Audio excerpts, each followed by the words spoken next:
사도신경으로 우리의 신앙을 주님 앞에 고백드리겠습니다.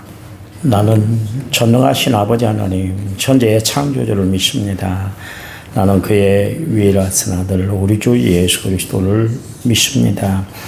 그는 성령으로 잉태되어 동정녀 마리아에게서 나시고 본디오 빌라도에게 고난을 받아 십자가에 못 박혀 죽으시고 장사된 지 사흘 만에 죽은 자 가운데서 다시 살아나셨으며 하늘에 오르셔 전능하신 아버지 하나님 편에 앉아 계시다가 거기로부터 살아있는 자와 죽은 자를 심판하러 오십니다.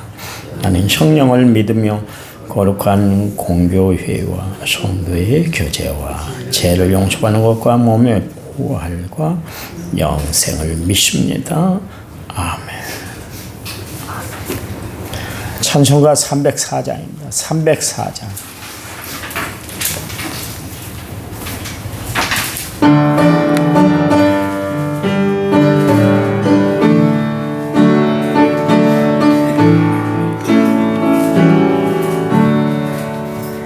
크신 하나님의 사랑 말로 다 형용 못하네.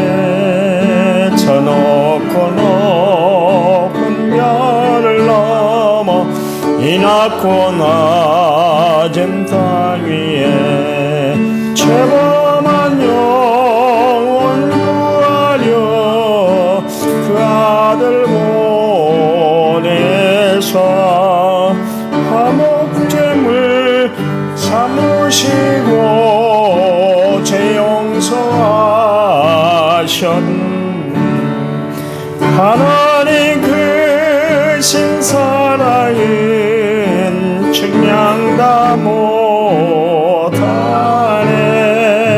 영원히 변치 않는 사랑 성도여 찬양하세. 괴로운 시절 지나가고 땅 위에 영화세할 때 주 믿지 않던 영혼들은 큰 소리 외쳐 울어도 주 믿는 성도들에게 큰 사랑 베푸사. 우리의 죄 사했으니 그네 이들 하나님 크신 사랑은 측량 다 못하네. 영원히 변치 않는 사랑 성도여 찬양하세. 하늘을 두루마리 삼고 바다를 먹물 삼아도 한없는 하나님의 사랑 다 기록할 수 없겠네. 하나님의 크신 사랑 그 어찌 다 쓸까. 저 하늘 높이 싸고 채우지 못하니 하나님 크신 사랑은 측량 다 못하니 영원히 변치 않는 사랑 성도여 찬양하세. 아멘. 성경 말씀 봅니다. 에레미야서 29장 11절. 에레미야서 29장 11절. 또 한 번 읽습니다. 같이 읽습니다. 여호와의 말씀이니라. 너희를 향한 나의 생각을 내가 아나니 평안이요 재앙이 아니니라. 너희에게 미래와 희망을 주는 것이니라. 아멘. 일체마다 6666번째를 제가 하나님 앞에 드렸고요. 찬양 부릅니다. 18번 담대하라. 18번입니다. 찬양집 18번.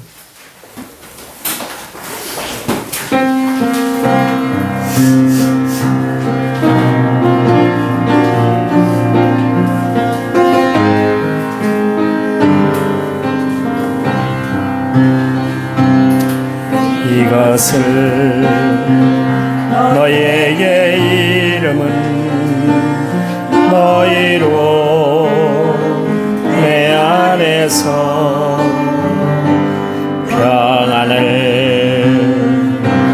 영원토록 누리게 하려 함이라. 이것을 너희에게 이름은 너희로 내 안에서 사랑을 영원토록 누리게 하려 함이라. 산에서 너희가 환난을 당하라. 담대하라. 세상을 이겨노라니. 이것을 너희에게 이름은 너희로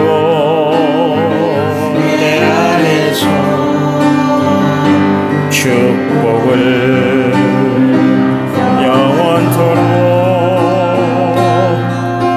누리게 하려 함이라. 아멘. 영원한 하나님의 축복을 날마다 누리고 살아가시기 바랍니다. 우리가 세상을 살아가다 보면 임계점에 이르게 되죠. 그것을 크리티컬 포인트다 그렇게 이야기합니다. 임계점이 있어요. 나 참는데 한계가 있어. 그만해. 한 번만 더 하면 내 폭발할 거야.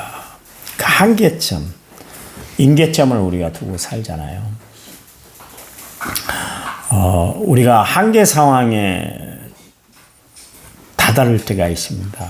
그게 이제 크리티컬 시츄에이션이라고 그렇게 이야기를 하는데, 엘리야도 한계점이 있었어요. 여러분, 우리에게는 다 한계점이 있습니다. 인간은 유한한 존재이기 때문에 참는데도 한계가 있고 견디는데도 한계가 있어요. 성경은 참고 인내할 것을 우리에게 이야기하고 있지만 참아낸다는 건 쉽지 않습니다. 그렇잖아요. 그래서 우리가 그런 이야기를 많이 하잖아요. 이제 그만 좀 해. 그런데 자꾸 이야기하면 이제 듣기 싫잖아요. 그러니까 이제 막 싸움이 나고 부부싸움이 나고 사니 못 사니 이제 그런 이야기가 나와요. 딱 그 선에서 그쳐야 되는데 한마디 더 하고 싶거든요. 그래야 속이 풀리니까. 그러다가 그만하라고 했는데 그랬다고 또 난리법석이 나고 막 가전제품이 동쪽에서 서쪽으로 갔다가 왔다가 하고 막 입에 담지 않을 이야기들이 그냥 오가고 끝까지 가버리잖아요. 그러니까 우리가 그것을 잘 컨트롤하고 참 살아가는 것이 참 쉽지 않지만 그 훈련을 매번 해야 되는 거예요. 신앙생활에 그렇잖아요. 예수님도 임계점에 딱 이르게 됐어요. 십자가 사건이었어요. 너무 힘들었어요. 십자가를 앞에 두고 할 수만 있으면 이 잔을 내게서 옮겨주세요. 그랬습니다. 십자가 지는 것이 예수님의 미션이었음에도 불구하고 그분의 십자가를 주시기 위해서 이 땅에 오셨음에도 불구하고 십자가가 딱 눈앞에 딱 다가오니까 자신의 몸 앞에 딱 다가오니까 힘들었던 거예요. 힘들었던 거예요. 인간이셨던 예수님, 전적인 신이었던 예수님도 그 인간의 한계점에 딱 부딪히니까 힘들었다 그런 이야기입니다. 여러분 십자가는 그냥 지는 것이 아니에요. 그래서 우리에게 말씀하실 때 자기를 부인하고 자기 십자가를 져야 돼. 내가 살아있으면 십자가 질 수가 없어요. 내가 있으면 십자가는 져지는 것이 아닙니다. 내 대신 짊어지시는 예수님을 바라봐야 십자가를 우리가 질 수가 있거든요. 그런데 예수님이 이 십자가를 지는 것이 참 힘들다는 것을 아시고 할 수만 있거든. 그랬어요. 할 수만 있거든. 예수님이 할 수만 있거든. 이야기를 하셨는데 사실 이 이야기를 하시기 전에 예수님에게 한 사건이 있었잖아요. 여러분 그 사건이 뭐냐면 아이가 그냥 간질이 걸렸어요. 흉악한 귀신에 들려서 간질이 들렸는데 물불을 안 가리고 막 다니는 거예요. 그러니 부모 마음이 얼마나 아팠겠어요. 아기가 그냥 간질이 나고 막 눈이 돌아가고 이를 바득바득 깔고 막 개거품을 물고 막 온몸이 오그라들고 막 그런 장면을 볼 때 부모의 마음이 찢어지듯 아팠을 거예요. 제가 이야기를 했잖아요. 지영이 병원에 입원해 있을 때 한강 성심병원에 입원했는데 대구에서 오신 분이 계셨어요. 그분하고 그 병원 로비에서 이야기를 하는데 어디서 오셨어요? 그랬더니 대구에서 왔습니다. 그러더라고요. 그러면서 제가 이 아이 때문에 하나 살리려고 우리나라에서 최고로 그 정신과 계통에서 최고로 잘하는 병원이 한강 성심병원인데요. 그 소문을 듣고 왔습니다. 제가 그동안 좋다는 병원은 다 다니고 좋다는 약은 다 먹여봤는데 아무 차도가 없었어요. 나 있는 재산 다 날릴 그런 위기에 처해 있는데도 불구하고 이 아이를 살려야 되겠기에 여기까지 왔습니다. 그런 이야기를 하시더라고요. 부모의 마음이 그런 거예요. 아이가 그러니 얼굴이 새파래지고 눈이 돌아가고 입이 돌아가고 온몸이 뒤틀어지고 막 개복품을 몰고 막 어찌할 바를 몰라하고 바득바득 바닥에 쓰러져 가지고 지 몸 하나 주체를 못하고 있을 때 부모의 마음은 막 찢어지듯 아팠을 거예요.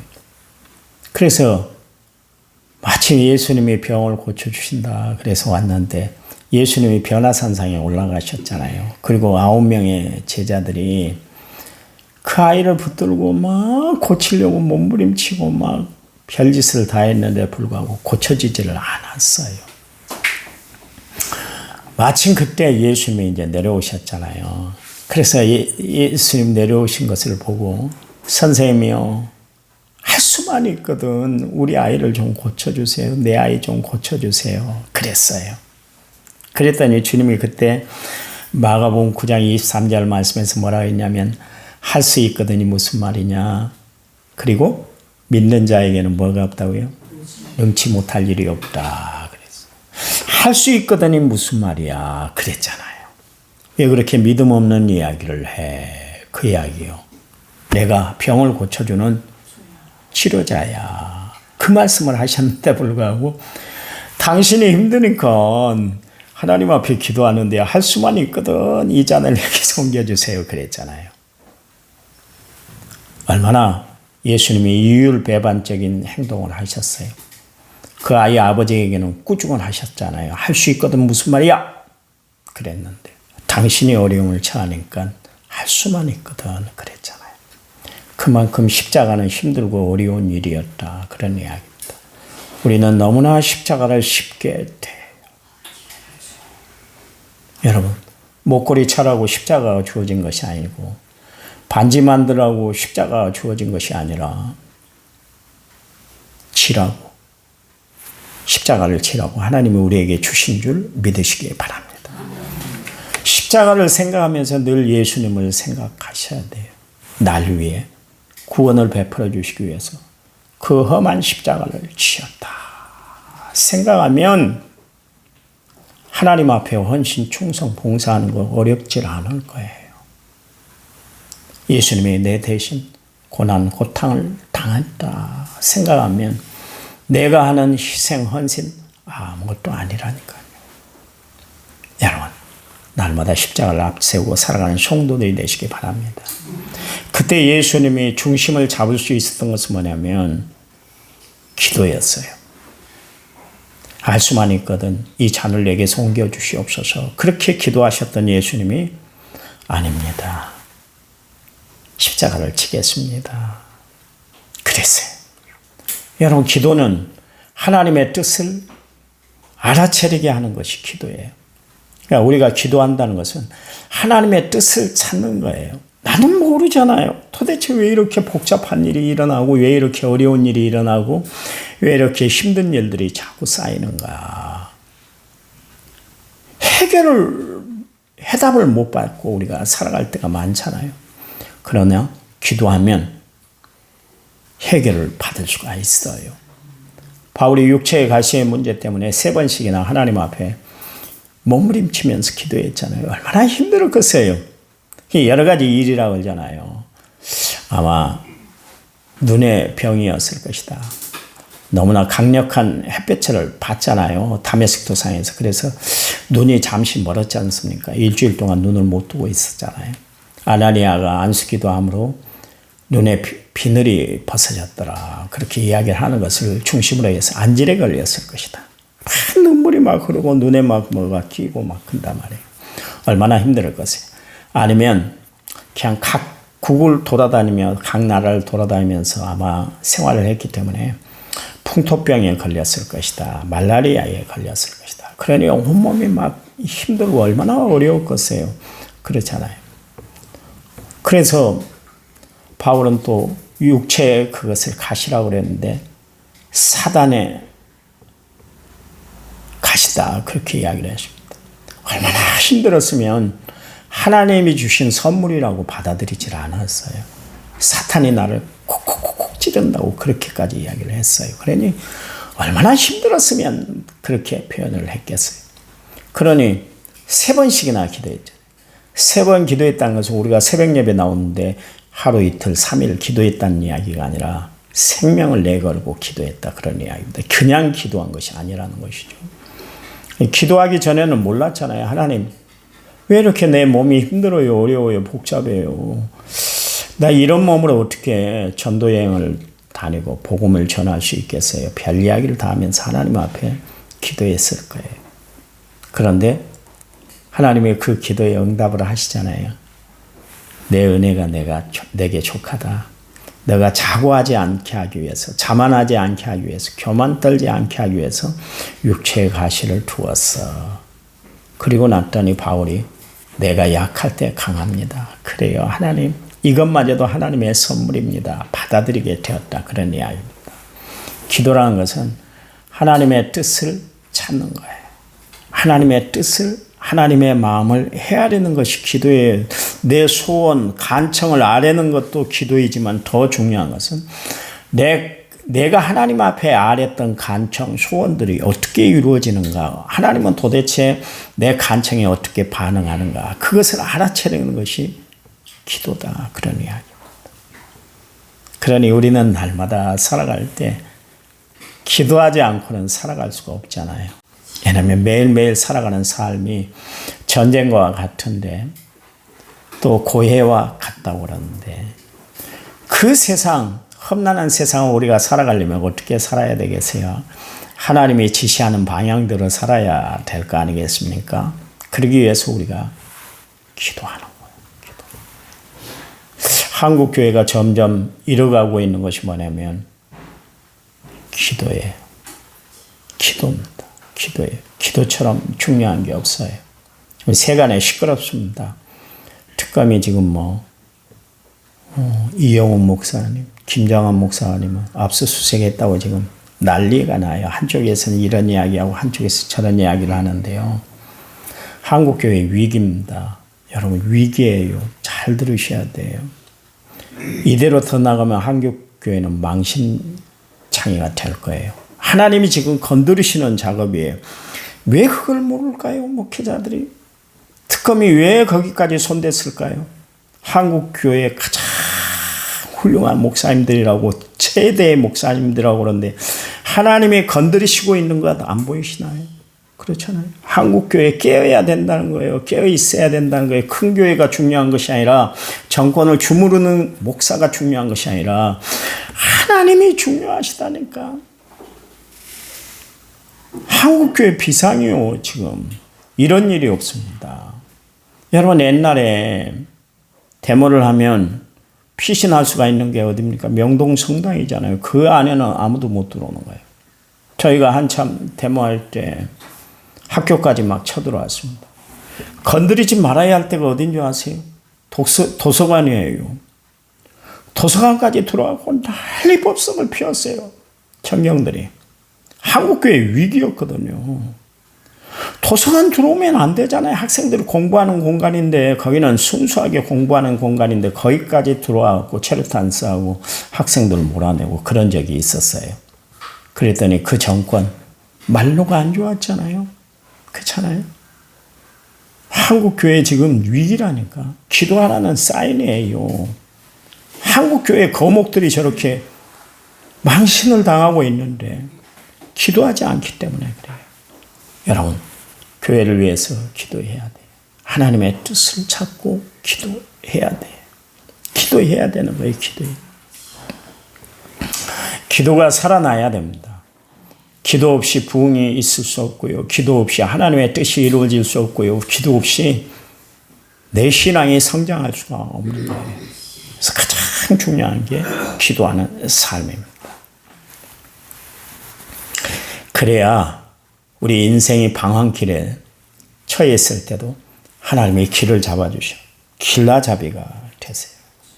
그러니 우리는 늘 기도하는 삶을 살아야 될 줄 믿습니다. 에레미야가 하나님의 일들을 감당하는데 얼마나 어려운 일이 많았어요. 사람들이 에레미야가 하는 이야기를 귀담아 들으면 얼마나 좋겠어요. 반응이 없는 거예요. 반응이 없는 건 둘째치고 하나님의 말씀을 증거한다는 것 때문에 감옥에 갇히고 우물에 갇히고 별 어려움을 다 당했잖아요. 매를 맞고 사람들에게 저주의 손가락을 받고 그럴 때마다 에레미야가 막 힘들었어요. 하나님 나 일 안 한다고 그랬잖아요.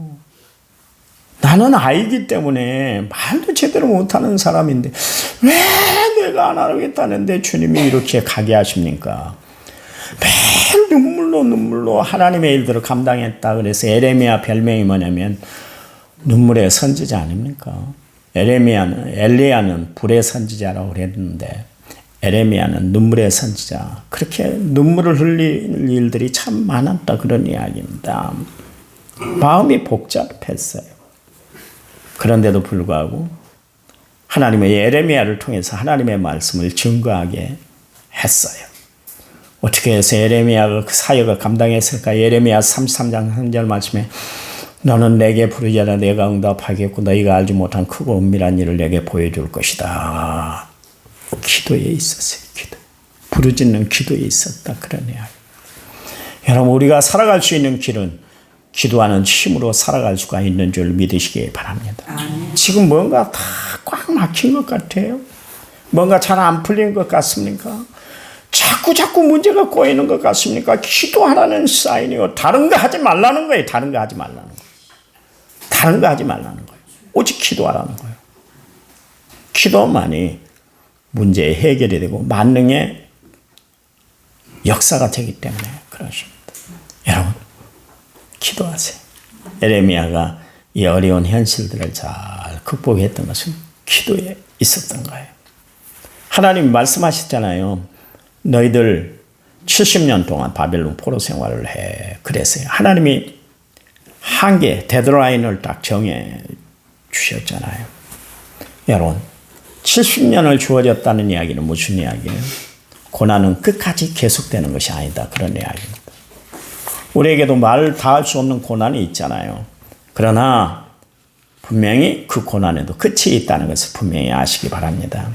하나님이 우리의 처지와 상황을 아시고 하나님이 다시 소생시켜 주시고 활발하게 정말 일할 수 있도록 하나님이 형통의 길을 열어주실 줄 믿으시기 바랍니다.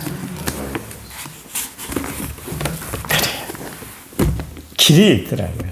힘들어할 때 길이 있어요. 길이 있다니까 길이 있어요. 어제 김재만 집사님을 데리고 시골을 좀 갔습니다. 제가 아는 분, 요즘 친구 삼은 분이 있어요. 그분에게 갔더니 김재만 집사 이야기를 다 듣더니 그래요. 내가 하나 힘써줄게. 하나님은 그렇게 또 사람을 연결을 시켜주시더라고요. 내가 힘써줄게. 내가 하면 다 할 수 있어. 그러더라고요. 이제 그 양반은 세상적으로 사는 분이기 때문에 이제 그런 이야기를 합니다만 길이 없을 것이라고 생각을 했잖아요. 고민하고 아파하고 힘들어 했잖아요. 하나님은 딱 기도하면 누구를 만나게 하고 어떤 방법으로 열어주실지 하나님이 길을 열어주시더라고요. 하나님은 길을 막는 분이 아니에요. 우리에게 장애를 가져다 주신 분이 아니라 어떤 장애가 있더라도 다 뚫어주시는 분인 줄 아시기 바랍니다. 그래서 기도하자는 거예요. 그래서 기도하라는 거예요. 하나님 감사합니다. 기도하는 저희들의 인생이 되도록 축복해 주시옵소서. 예수님의 이름으로 기도했습니다. 아멘. 합심해서 기도합니다.